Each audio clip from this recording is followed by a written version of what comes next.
All right, bud. Good Old morning. Tub Part 2. Yeah. We had a little audio problem yesterday, and we had a really big production from Danny, which was It was the best surprising video and awesome I've ever come up with. Yeah. And yeah, we'll have to wait until next time. Yeah. Another time to do something special again. Hopefully we can release the silent audio of at least what we did. Maybe as an intro. Yeah. All right, yeah, so we're talking about Old Tub, Bottle and Bond. History of this bottle goes way back in the late 18th century. A family named Bohm, they immigrated from Germany to the United States like a lot of families at the time. They changed their names to help them integrate. I quizzed you on it to see if you'd figure out who it was yesterday, but... and I got it. Yeah, it was the Beam family. They changed their name to Beam, from Bohm to Beam. The father of the family, Johannes Beam, he went by Jacob, another integration thing. He was a farmer, and he began making whiskey and selling it under the name Old Jake Beam Sour Mash around 1795. I think we've talked about sour mash whiskeys and bourbons in the past, but we'll do a little refresher. A sour mash whiskey is kind of like a sourdough bread, where you are using part of the old mash to start the fermentation on a new batch. So theoretically, if this production of Old Tub had continued since 1795, you would be drinking part of the original batch, which is awesome. cool. Yeah, that's really cool. Unfortunately, that is not the case.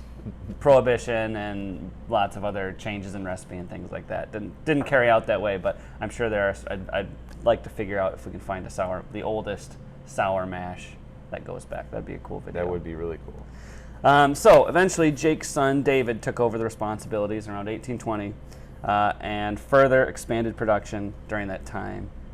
They brought in customers during that time would bring in their own containers, jugs, bottles, anything like that, and fill it out of the tub. There was not much of a distribution back then. They knew that Jake and his son David made the whiskey, and you just brought in your own container, scooped it up, and paid them some money.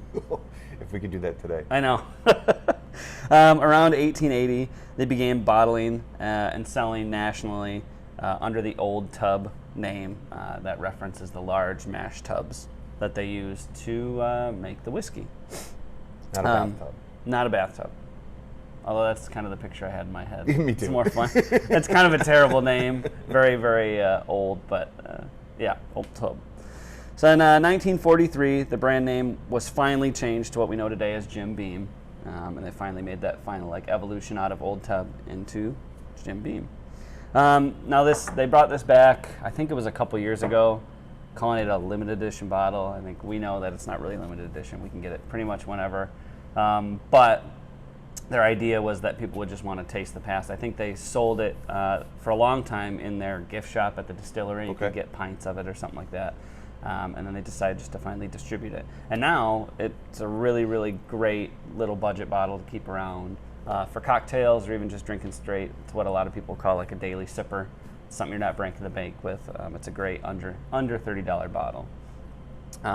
And I wanted to read the description on here because it kind of gives you insight into why they sold this when they already are selling Jim Beam products. So before Jim Beam bourbon, the Beam family made Old Tub, an unfiltered bonded bourbon. Old Tub was the foundation for what would become the world's #1 bourbon. This limited edition bottle is a tribute to that groundbreaking whiskey.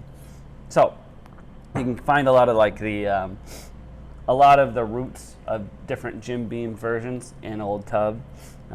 This is really the baseline for a lot of the stuff that they make. Is this supposed to be similar in flavor to Beam?